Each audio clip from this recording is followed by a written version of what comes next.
Joseph. And I am Vincent, and the two of us are from the Archdiocese of Hanoi. Hanoi, okay. Anton. Anton, are you from, where are you from? I'm from the south. The south, okay. And you're studying for the Chicago Archdiocese. Yes. And you're both studying for Hanoi, right? Okay. Both study for Hanoi. How far along are you in your studies?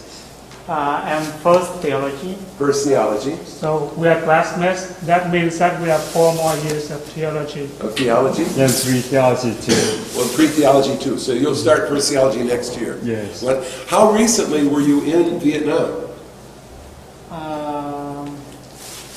We came here August 2010, and So that was go back to August 2010. Okay. How about you? Yeah, I was here in August 2012. 2012. We'd love to hear about both the country of Vietnam and the church in Vietnam. If you're going back, will you be able to, I don't know, function as a priest, or how will that be for you? I don't know. When we left Vietnam 2010, actually we didn't do any document work with the communist government, because to be able to study in the seminary there, we have to go through all kind of document work from the state level, city level, county, like local authority.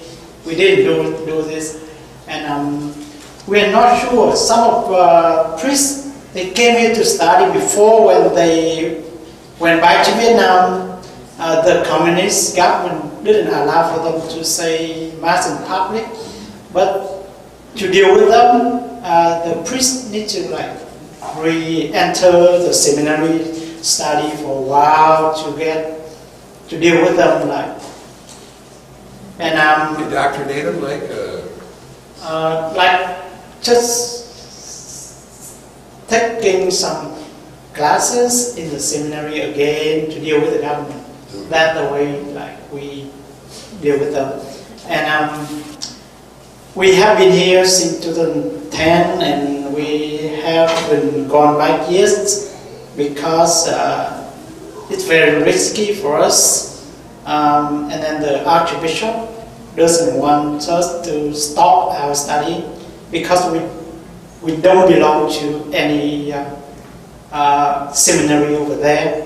So, and then very risky to apply US visa for us too, not from the, and then that's our situation right now. Even though in Vietnam this is open a little bit right now, we can take seminarians into the seminary every year, but they limit the number 10 seminarians, something like that. And So what will it be like when you go back? Will you go underground, or how will that go? What will it be like when you go back as a priest? The plan for us now is, after our theological studies here, we go back to the diocese and has 1 year for pastoral year, and we will be ordained a deacon and priest in my diocese, the Archdiocese of Hanoi. Okay. Pretty exciting, huh? What questions do you have for these wonderful young men?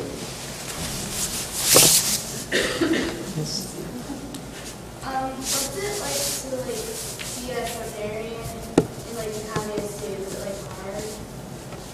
To be a seminarian in a communist country? I think so. As Joseph tell us that you have to go to all the document level, from the state to the province to the village, the local government, something like that. And if your family has some type they call like not so good background, you couldn't enter the seminary. Yeah, just like my own uncle, he was very young seminarian, and when the communists took over the country, they closed the seminary, and he has to go home and live with his parents, and he had waited for like 38 years until he can re-enter seminary when he was 65. And same with my dad. My grandpa worked for the French army against the communists. He got killed when my dad was 1 year old. And my dad couldn't go to public school. He learned he went to church and learned from his pastor. And he wanted to become priest. And he got the call from the archbishop to study the seminary. And by that time, all seminaries in Vietnam was closed by the communists. And he waited for 10 years, something like that, because my grandpa worked for the French. And then my family title is betrayal family against the home country. So all of his siblings couldn't go to school because of the punishment from the communist government. And he waited not like 38 years of his uncle. He waited for 10 years. And his mental priest, he saw no hope from the government, from the communists. He told him like, the communists, day by day get stronger, and we never know they will reopen the seminary again. And my dad has a word like, mom, he's the youngest son, so he has to take care of his mom. In my culture, like, the youngest son will take care of the parents. So he went back home and he left us. Actually, he didn't go to the seminary, but he wanted to become priest. But we didn't have seminary back then. There's a question. Are there any fears? Do you worry about what you say in this country? Is there anybody from Vietnam that wanders around trying to check on you? That I don't know, but I think We got you covered, don't worry.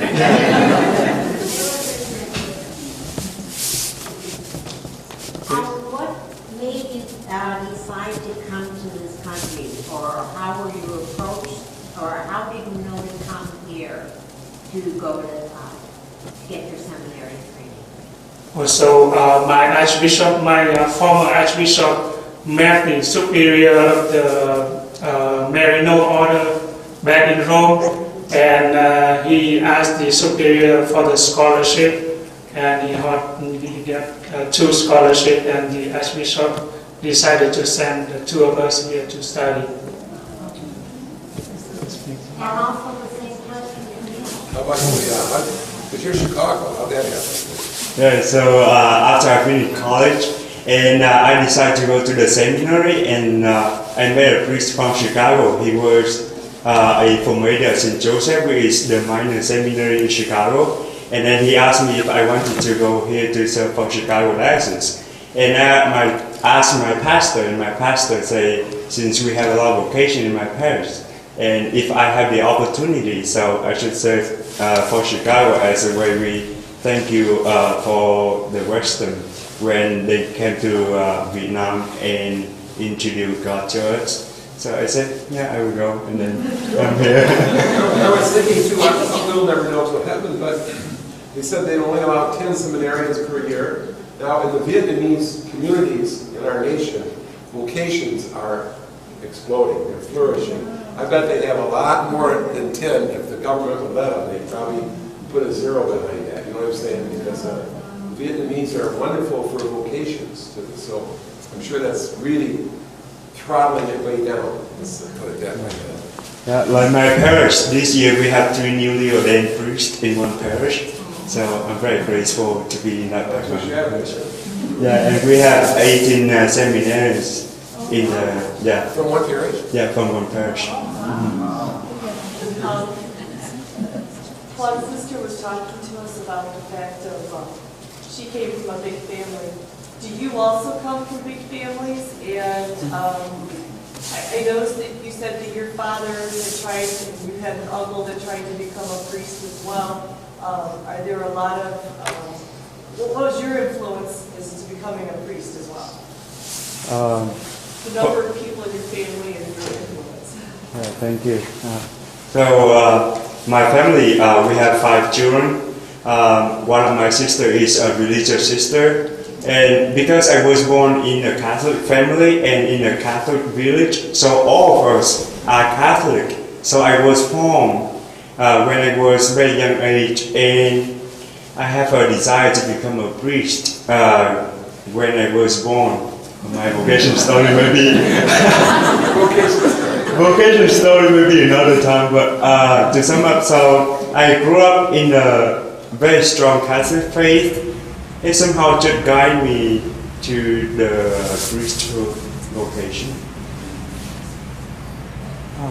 I came from a very big family. My parents have 9 children, and I am the baby. Yeah. So I have big influence from my uncle, who was wedded like 38 years until he can re-enter the seminary, and he was ordained a priest when he was 68, and he died 2 years after that. And so a very big influence in my life, my uncle. I have to fulfill my dad's dream. So it's a joke. And he always make a joke like, oh, I cannot become priest now. I hope I can become father of priest. So it's a joke. And actually, I grew up in very rural area in south of Hanoi, and very poor area. And the most important person in my life is my former pastor. He has big heart for the poor, and he loves the poor, with the poor. And like in my hometown, very rural, when they came, like they approach him and ask him for the mass intention, but they don't give money. They bring like bananas, they give you some rice, chicken, something like that, because to be able to fulfill mass stipend, something like that. My pastor always like came back to them and said, okay, I will still say mass for you. Yeah, bring it back. Give it to your children, or he even gave out of his pocket the money for the families over there to buy some food. Yeah, in my area, back that time so poor, and I was able to witness his action, his love for the people around. So, and I was touched, I was moved, and I really want to become priest like him, the priest for the poor. So to be able to help people around, not only materially but spiritually. Oh, I am the first of 4, so yeah, I'm the oldest son in my family. Are they great, huh?